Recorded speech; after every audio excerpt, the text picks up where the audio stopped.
మూగజీవులను హింసించడం, చంపడం చట్టరీత్యా నేరమని, అటువంటి వ్యక్తులపై కఠిన చర్యలు తీసుకుని శిక్షించాలని జంతు హింస నివారణ సంఘం నాయకుడు శ్రీధర్ డిమాండ్ చేశారు. కాకినాడ రూరల్ గ్రామం కొవ్వాడ గ్రామ పంచాయతీ పరిధిలోని వీధి కుక్కలకు ప్రమాదకరమైన నిషేధిత మందులను ఇంజెక్షన్ల ద్వారా ఇచ్చి పంచాయతీ సిబ్బంది చంపడం దారుణమని పేర్కొన్నారు.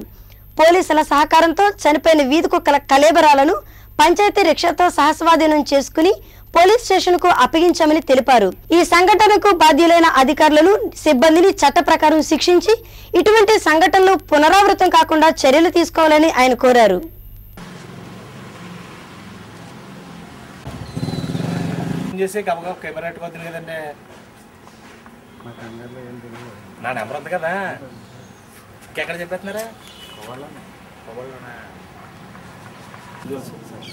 ఇంజక్షన్ ఎక్కించక్కర్లేదు, ఇంజక్షన్ ఎక్కించక్కర్లేదు.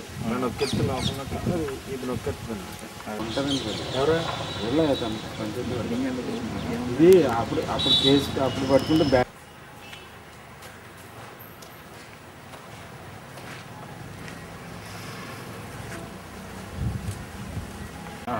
జంతు హింస నివారణ సంఘం రమణపేటలో ఉన్న కాకినాడ ఇన్ఛార్జిగా వర్క్ చేస్తున్నాను. సో ఈరోజు ఉదయం 11:30కి కొవ్వాడ గ్రామంలో పంచాయతీ సిబ్బందితో కలిసి కొంతమంది వీధి కుక్కలను అతి దారుణంగా క్రూరంగా చంపుతున్నారనే విషయం తెలిసి నేను అక్కడికి వెళ్ళి సుమారు 15 కుక్కలను, వీధి కుక్కల కళేబరాలను స్వాధీనం చేసుకున్నాం పంచాయతీ వాహనంలో రిక్షాలో తీసుకుపోతున్నప్పుడు. సో ఆల్రెడీ ఉదయం నుంచి కూడా కొన్ని వందల కుక్కలను చంపినట్టుగా సమాచారం ఉంది, కానీ మనకు దొరికినవి మాత్రం 15 కుక్కలే దొరికినవి. సో వాటిని తీసుకుని ఇంద్రపాలెం పోలీస్ స్టేషన్ వారికి తీసుకొచ్చి కంప్లైంట్ ఇవ్వడం జరిగింది. దాని ప్రకారంగా అది ఈ చట్ట వ్యతిరేక చర్యకు కారకులైన పెట్టి పంచాయతీ సిబ్బంది మీద తగు చర్యలు తీసుకోవాల్సిందే పోలీసు వారిని కోరడం అనేది.